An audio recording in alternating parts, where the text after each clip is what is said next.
Hi, I'm Dietmar. I work for ARM, like a bunch of other people here from the power management and performance team. This is how we call us. This one is the last talk about EAS, I promise. And it's not about like a new crazy feature or a good idea I have. It's just about how to test all those crazy or good ideas in a form where we involve the community, but also like we prepare something for customers later on, even if they customize it, that they can still use it, right? Like that's probably our biggest problem we have in this area because it's so diverse. Just a couple of words in terms of terminology. EAS, energy-aware scheduling, that's the extension, the fair shed class for energy efficient scheduling. It's using an energy model. What's an energy model? An energy model is just like a table which provides power consumption data for individual CPU types per OPP, operational performance point, which is like those steps a CPU has in terms of frequency you can choose. And obviously it's only there for heterogeneous CPU architectures. We started with ARM Big Little, then there's a V2 of Big Little, which we call dynamic. And recently we were joined by Intel folks with their hybrid processors. uclamp, because the topic was how to test EAS and uclamp.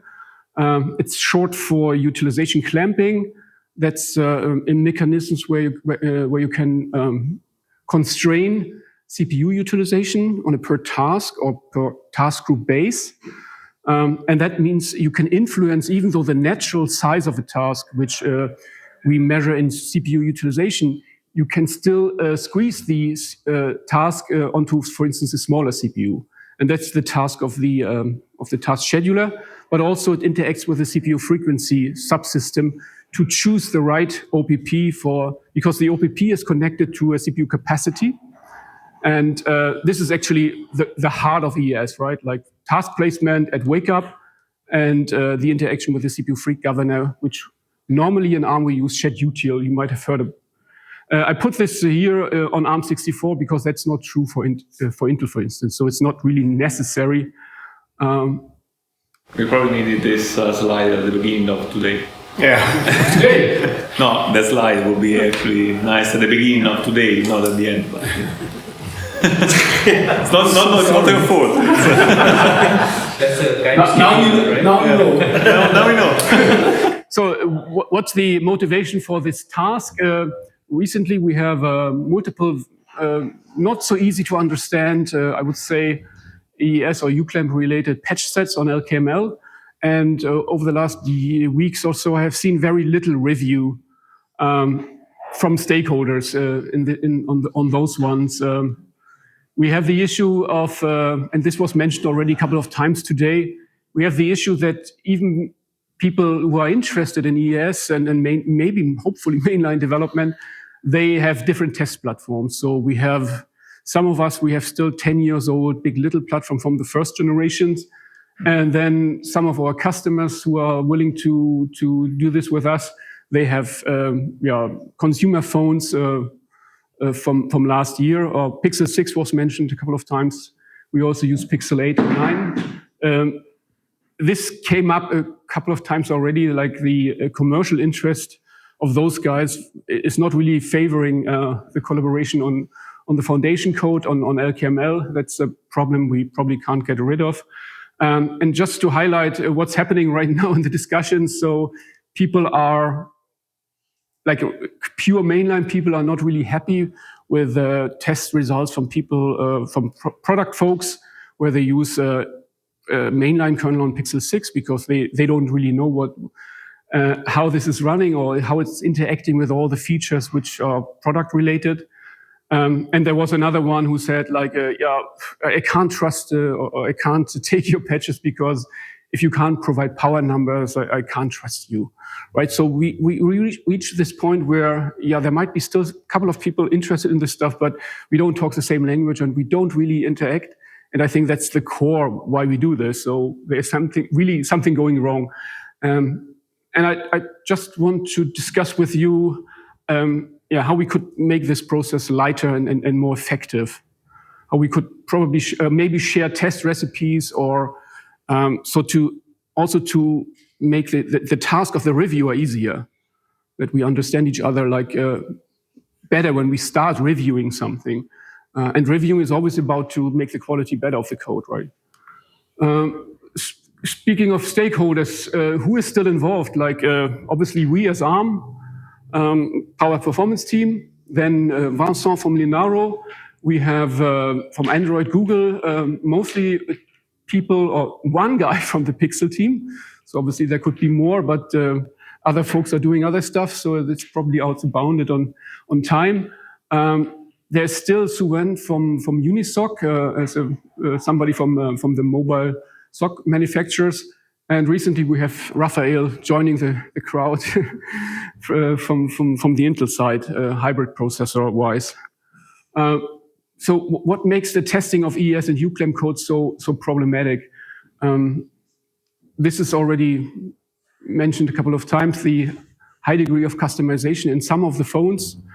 Not very good, like vendor hooks were mentioned already a couple of times, that they make a lot of trouble in terms of knowing exactly when you provide some functionality, how will it actually be used in an end product.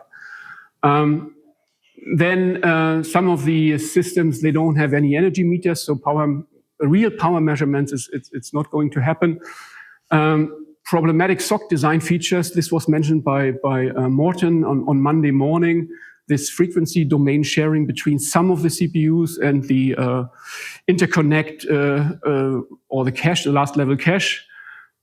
This is also what I said. We have a variety of different boards where stuff might just work differently because we have so many signals and heuristics in the code, which might not be, if a lot of people actually contribute to the review process, it might not be a problem. It might be actually a nice thing, but yeah, it's not happening. And this is like an example why when the architecture gets developed further and further, and we end up with tri-gear systems with very tiny CPUs, and I put this number, the 128 here, Pixel 6 was mentioned, and some of the original energy-aware mechanisms, they don't really work anymore. Or they don't work correctly anymore. So, sorry, and why it's not working correctly? You mean because it's become overutilized? The margin issue? Yeah. No, I don't know. You say that it's so small, little CPU. Mm-hmm. The EAS is not working correctly anymore. You know why? I mean, is it a matter of margin because we are utilized all the time, or exactly? So the margin is. People are asking for bigger margins, right, to migrate up faster. Then we have the issue of PELT time scaling, that they build up too slowly. All those things, we haven't actually thought about those things when we started with a big little thing, which the littles, they were like 500, in the range of 500. But the littles aren't getting smaller, it's just the bigs are getting bigger. Absolutely. And since we always use 1024 for the bigs, then you run into this issue. So what kind of tooling, or how do we do actually testing on EAS or uclamp? The workload generator RTF was mentioned yesterday in the what was it? The DL server, the CBS. Yeah, exactly. That's the same tool. So this allows you to tailor like a bunch of tasks, and you can say this is your workload. This is essentially, you have to do it for a platform when you run EAS, because EAS is all about parameters based on CPU capacity, number of OPPs, capacity per OPP, what else? Number of CPUs. So that's why it's not really shareable. You can't really run each in RT file on another platform. So that's a problem here. What else do we have? Luckily, we have ftrace, we have EAS and PELT trace probes. We have a bunch of system profiling and trace analysis tools. Perfetto was mentioned. ARM has its own stuff, but luckily there's also like the bare metal or the easier tools like trace command or just grabbing a trace file. So I think this is all done, and people can choose what they want to do. That shouldn't be an issue. We have classical benchmark like Hackbench, but it's not really valuable for EAS because you run out of non-overutilization. You should know this by now. and so you test another code path. You don't test EAS, for instance, and load balancing is happening and ruin everything. So really those classical benchmarks, which are easy to do on a server, it's really like a tool for servers. They can only be used in mobile for if to test if you haven't regressed this kind of code path. So it's like an anti-test, or it's not really testing EAS. Then we have mobile benchmarks like speedometer was mentioned already.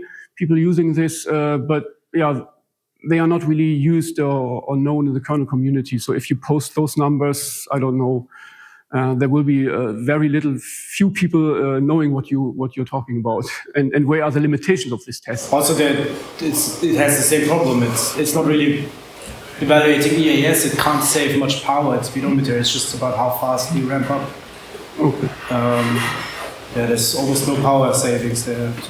Is there a real EAS mobile test? The bouncing ball thing, probably.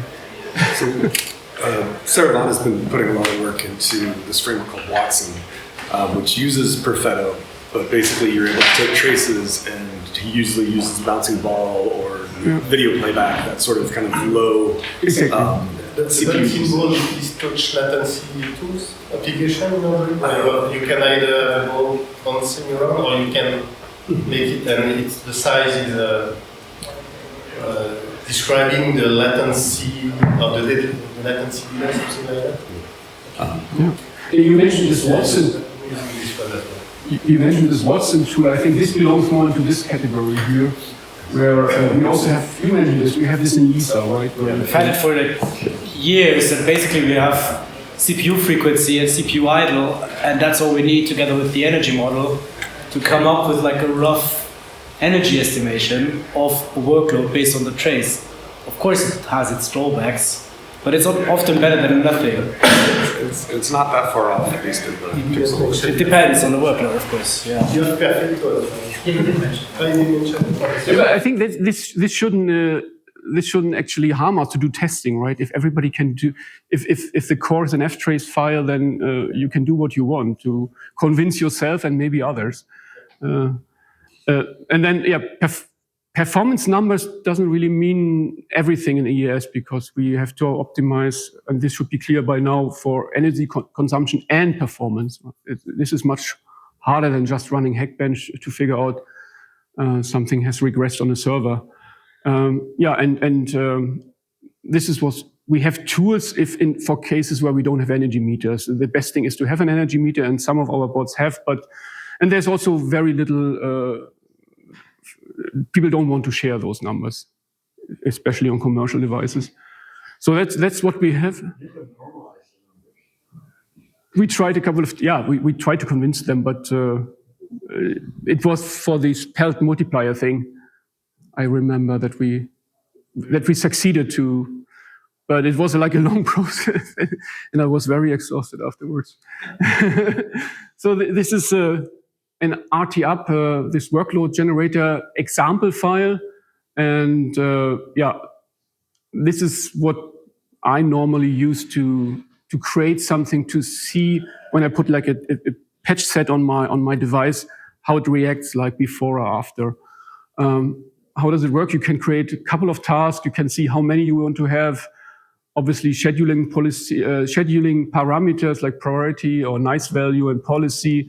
You can specify a runtime sleep pattern. You can even use task groups. This is only V1, by the way. Affinity. And then the only thing you have to do is you have to calibrate this against your machine so that you know if the application runs like a busy loop, and you have to know how much time you spend for one loop. This is done in the calibration thing. So that would be the core of RT-up, and the and then you just run the application with this, and you get a trace file. This is like a little thing how I can see how we can exchange those test snippets. I mean, by using an RTUp file. So RTUp should be available on individual test platforms. The only thing what we have to do is we probably have to, if you want to, like for instance, say you want to test uclamp, and you are saying you are specifying a uclamp max value of 300 because it's one of your OPPs. Then obviously somebody else using this snippet can't use 300. It has to be, there has to be some documentation in the file how to customize the snippet to get exactly the same behavior. And the key thing here is that you're not only exchanging patch sets where the normal review could happen, you alongside those things, you also share those RTUp snippets. That means you can describe in your header file, you know, this patch is doing this kind of behavioral changes, and that's why this is the snippet I prepared on my device, and it shows you in your later analysis of the data that the functionality is actually there. Maybe you can containerize this, like create container images for the particular test so it's easier to replicate. But it's hard. It's very hardware specific, right? If you want to run it on different hardware. Oh yes, but at least you have the same baseline. I don't know, maybe I don't know, because without this you had to compile RTUp and install RTUp. But no, take more time. I don't know. I think it's not that critical. Okay. Yeah, I think it's to find the right balance of using what tools everybody is familiar with and comfortable with, but also being able to share. If you have, like, in a profile like this, you would add some piece like a comment describing what you want to actually get from it. Like, say, I want to reload every CPU by, I don't know, in 30% or something like that of capacity, and I'm using this board, so the numbers are adjusted to it. And then somebody can take this profile and see, oh, so I need to, because I have twice as many CPUs, I have to create twice as many that's the tasks idea. or something But like that. the key point here is that the provider of the patches has to do it, right? Like not waiting for others to. Yeah. So like that's say a how this different. has been tested, right? Yeah, exactly. Yeah. So that's the whole idea. And don't forget, you also, and this is what the Lisa tool from ARM gives you already. Like, since we only allow to use trace probes, EAS and Peltwise, you do need some functionality to put them into trace or to establish trace events out of those trace probes. So Lisa gives you this, but obviously not everybody is comfortable using Lisa. And this is essentially very important that the only interface here is the ftrace platform. The rest is you can do what you want. You can even just use trace command and then do like work on the text on the ftrace text file after a record. So, Dietmar, isn't the JSON file that you mentioned, like the example that you showed, isn't it platform specific? Like you have the list of CPUs, for instance, where it can run and these things like that. So when somebody else wants to test it on a different platform, how are they expected to adapt that? Right? Yeah, this is the point here, right? Like we have to. Those numbers are really black box for a specific platform. So the provider of those snippet has to make sure that he describes it in such a way that if you know, it can't be specific to the platform. Have them write a shell script that asks the numbers of CPUs and the topology and then writes to JSON. Yes. I would actually say, did you try asking ChatGPT to actually create from the description of your product to create the JSON file? Maybe it's something that we can do. I mean, we have that in Lisa. We don't generate the JSONs itself. We have Lisa, Python. Okay, so have it do it for us, and we can do stuff like query number CPUs. That would be. Yeah. Yeah, but this is like relies on. We could share that, but no one is willing to replicate that, right? nobody is willing to learn Lisa, right? Yeah. Like I mean, it's a good tool. It's like Perfetto, probably a different kind of commercialization level, but it's people they want to do their own stuff, right? Like sometimes, and it should fit into their test methodology rather than, Lisa gives you all of this and then you lost people already. Yeah, but at least a description of what the test is meant to test and how that will probably help. At least you have something. You have the intent of the test. And those snippets, they are not complicated, right? But they provoke. They provoke like something you can compare on TipShed core, like your base, and then you apply the patch set, and you see the different behavior, rather than just when I run speedometer. Let's say on Pixel 6, and I might not even run this code path I just changed. So there's very little testing actually going on. It's too complex. Especially you mentioned Pixel 6 mainline, then the whole ADPF thing, which might favor some of those tasks, uclamp-wise, you don't get this. But this is essentially what we want to change in those patches. So the test coverage is almost not there. And how can we get ADPF on the open platform? Yeah, that's. I mean, at some point, if you want to modify the kernel for something which is not part of the mainline, you must make this feature available for everybody easily. You see the point? Yeah, no. It's. I was kind of concur that, for many of the reasons that you highlighted here, like RTEF has always been intimidating to me, just because a lot of the times I'm wanting to look for like correctness tests or something like that, and they're like, well, here's a test generation tool, and you're like, well, I want to know something that somebody else sort of has some confidence in, rather than things that I can mess with myself. And so one of the things I'm wondering is that because you have to tune these per device to get the right thing, is there any way we can use QEMU to kind of have a model that everybody can kind of reproduce the same result? And how do you emulate frequency scaling? Right. But like something with the model would, be able to give us some insight on this. You don't necessarily need to emulate it. You could do it. It would just be very inaccurate. You could do some basic testing on QEMU. Well, you could make a fake power device or OTP stuff available in QEMU, and then have QEMU do these integrals that we traced thing from service people were doing. Yeah. It would be a patch against QEMU to expose a power device, and including runtime integrals. I feel like for cuttlefish, we've got some patches to provide like a fake CPU frequency interface. But I don't know. It's just one of those things where I think if there was something where everybody had an easy way to kind of like run the baseline and get the same baseline everybody's got, and then be able to test their patches and see that. But then we'll get the endless argument: is this tool representing our actual? Yeah. It's something. Yeah. I'm using RTF when I want to check for the functional behavior. I expect to have this task migrating at that moment. I mean, for that, RTF is really easy to trigger one particular sequence. Now, but this is exactly what I want. It's just like the patch provider is responsible to provide also with the patches the snippets, so that, and then obviously people have to do adaptations, but then they have a starting point to not look only at the patches and say, okay, it's Friday, 5 o'clock, okay, I arc them, but to be able to test them. That's not how it works. Sometimes it does. I can tell.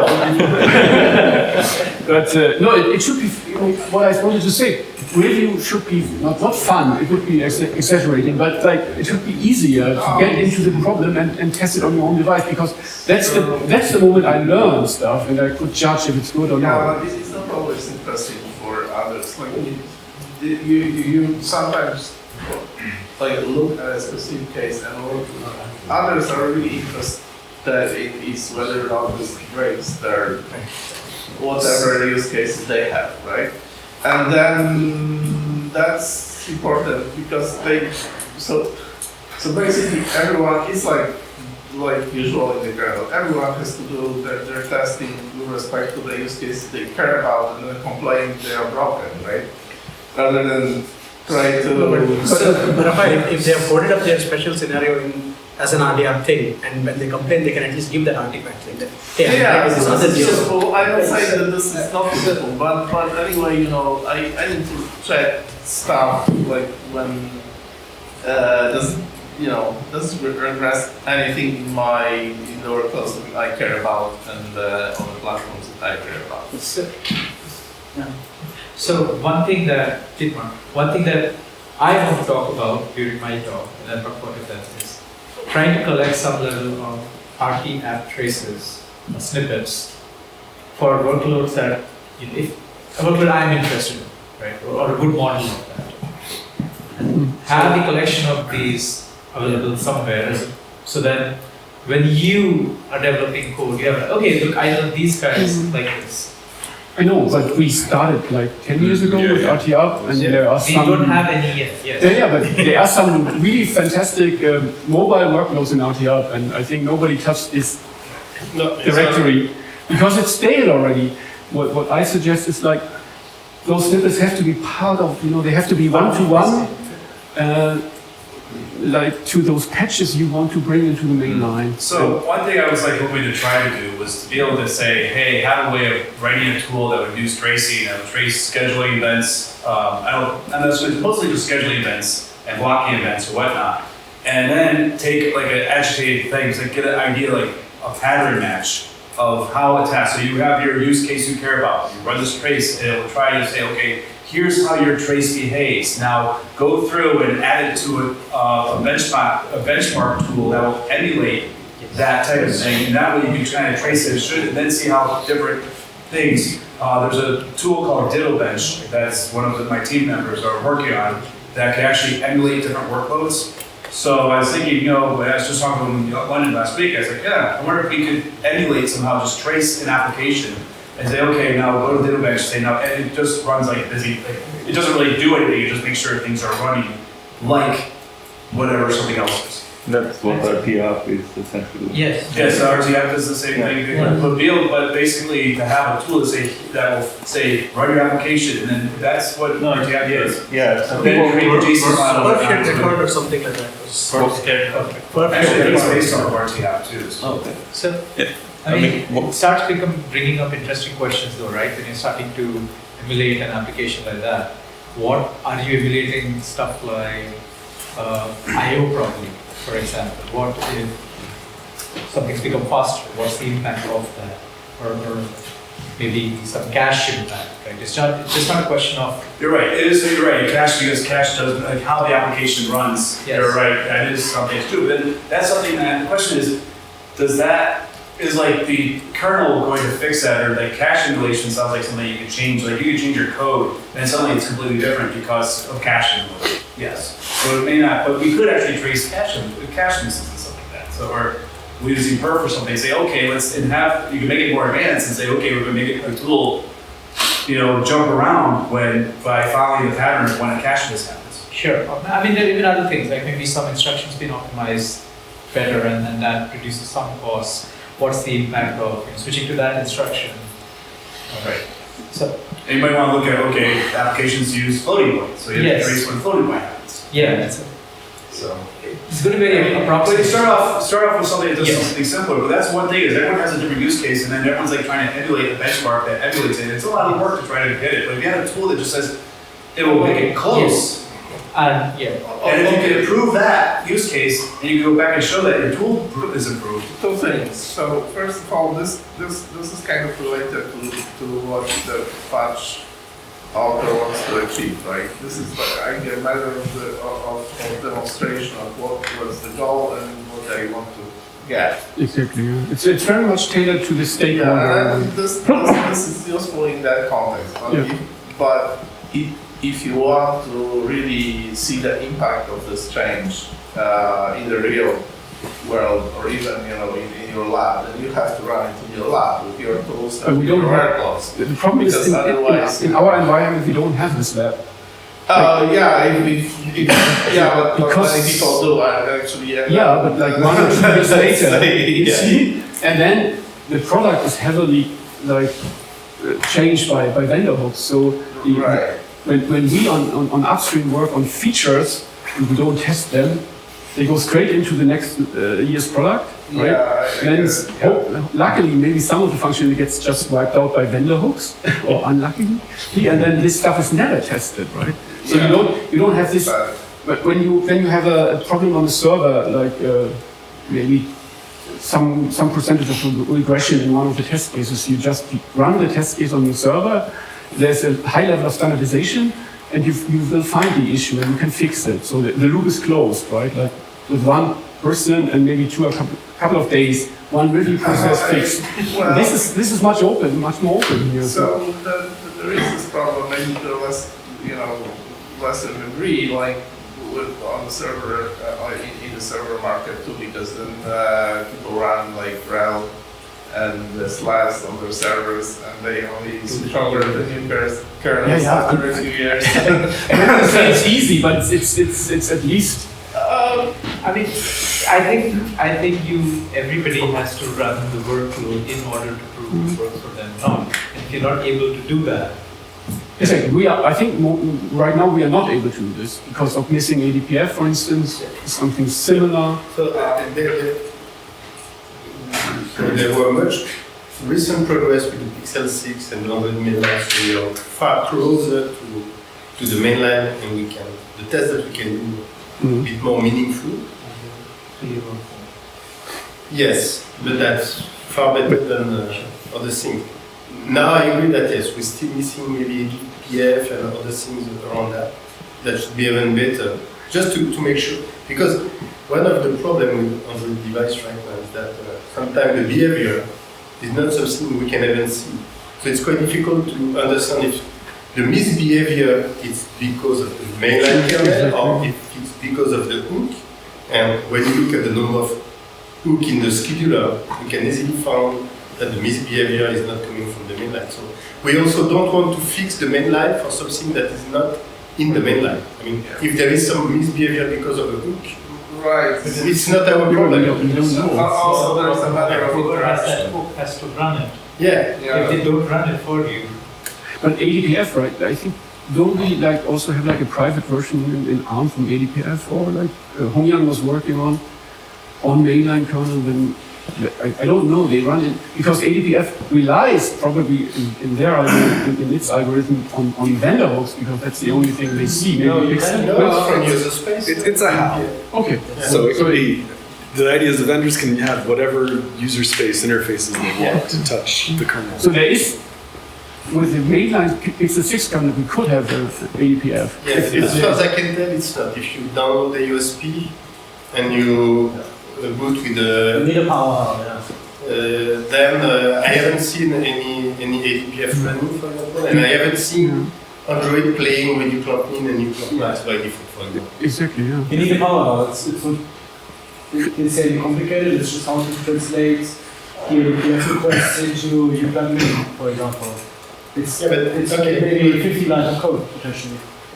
Do you know how the quality is of this stuff from Hongyang? Definitely good enough to be able to use Chrome's ADPF and so forth. And how close, we don't know, but how close is the behavior of our ADPF to the, we don't know. Not close, I guess. Okay, yeah. So, that's why coming back to those, there you have it under control on the source. You don't rely on so much stuff in the Yeah, middle. that I mean, I really like RTF, and that's my main tool to test the scheduler. But that's an artificial sequence. Absolutely. And it's really about triggering the behavior on special case to make sure that the task will be good. I use that to test, for example, the delay DQ quite a lot, because it's easy to make sure that the test will be enqueued first, DQ'd before the end of the slice, or after, and see how the delay DQ is working. But that, I mean, So It's a really unitary test. Absolutely, yeah. Question. Would it be practical to create a bunch of like workloads to run like in something like kernel CI? On what platform? Whatever. I mean, there are some. Do they have big little? I think so. I'm not sure, but So I think we need the model because it's like you need something everybody can reproduce. not necessarily that's just a CI. Then. Yeah.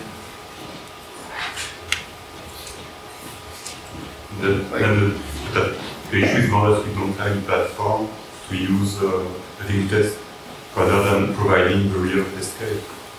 So it would be better to have a common platform that you something that is recent to use. The closest we have is Pixel 6, I would say. Yeah. Recent to use. I mean, where you can run the mainline or something close to the mainline, and with the power optimization. Because the Pixel 6 right now is interesting because you have a real frequency scaling, a real idle management. Even if it's out of tree, I mean, I don't care because I'm not working in the frequency scaling or the CPU idle, but at least it's when it's playing. Like, for instance, taking your spare capacity replaced by cost patch set, right? Like, if I look at the patches and I ask myself, how do uclamp max tasks gets treated differently, then where do I start? Like, you know, with a snippet like this, I could, or if I have a skeleton from you, I could craft like very easily, maybe half an hour, I have it running, and I can analyze. Like plotting out pelt signals, right? We have this is all done, right, with this module in Lisa. So, and then I could say, oh yeah, he's right, or no, he's wrong, and I tell him, you know, or I can egg it. It gives me like confidence to egg this patch set rather than just spending hours in reading it, and so that's the problem. But then I would say the only thing is that I can probably easily find one RTF use case that will match, but that's only 1% of the case, so it's meaningless at the end. You see the point? That's another level. And I filter out the 90 or the test that doesn't fit. That's what I was telling you, always targeting a specific test case rather than a patch. Everybody else might contain later, but what you do is we do work extra. So providing a test case is not representative of how effective the solution is. Absolutely, there is a gap here. I understand. Like, look, if you see then the real system, it's not a fixed one, right? Like Android is moving. I mean, but like to support the review process, I think that's still valuable to have something like this, because I don't learn by looking at patches, especially if there are like 4 or 5 features like interacting in a strange way, and then you say, is it good or not? Does it make things worse? I don't know. It's too complicated just for code studying, at least for me. And then when I play with it, or I'm able to create some scenarios where I see some effects, then at least it's easier for me to understand how it fits together, CPU freak-wise, task placement-wise, maybe other stuff. And again, this we invested a lot of time into, and you guys probably as well, in Perfetto. And I think those snippets with the patch sets, they are perfect in creating those moments where you can actually play and look under the hood of the system. And then, because at the end, we end up discussing pelt signals and decay factors and whatnot. But if we never see them, then it's rather theoretically the discussion. Okay. Yeah, so maybe since I have 5 minutes, I can annoy you another 4 minutes or so. If with this example, for instance, this is a uclamp sum aggregation. It just tells you, so that's the frequency thing going up and down between 2 OPPs when you have the two tasks running at the same CPU, because one is uclamp max and the other one is not. And this is stated in the patch set that this is one of the features. The guy can, like some aggregation can get rid of this oscillating of frequency here. So that would be a perfect, it's a made up example right now because it works, but if the patch set talks about that we solve this issue, then this snippet, if you are able to customize the number of CPUs and maybe the util max value for your OPP landscape, then at least you can, in your test environment where you are comfortable and you can create those. In this case, it's util average, CPU frequency signals, whatnot. So I would like to see I would like to see a statement like I'm solving this problem and this is how I provoke it on my test system. This is what I was and then looking for. You can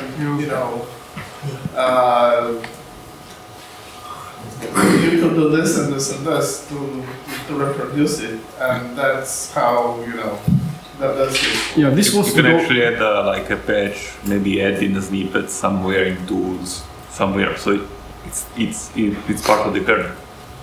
So so that we don't forget, you know where to find it. Also afterwards, if you want to do like regression testing for the stuff that you care about, you just run that thing with RTF and you verify that. You can build CI around that. Yeah, so that's useful too, but even at the point where a patch is submitted, like for review. It's good to say like, okay, this is the problem. What I say is that this is how I provoke it. What I say is that together with I'm using this tool with the settings, and now you can adjust it this way to. What I say is that together with the patches, you're serious. Maybe last patch is actually a patch introducing the snippets and describing who the test is. Like a documentation file or something like that, yes. Or even test, K-test or something. I think we first tried this with uclamp sum aggregation, but we failed because we didn't share this, we shared this. And people just said, okay, whatever. Probably. And we did the mistake, we didn't share this, we shared this here. So it's for us it's clear and we kind of like it and we understand it. But other people say I don't know what it is. It's too complicated.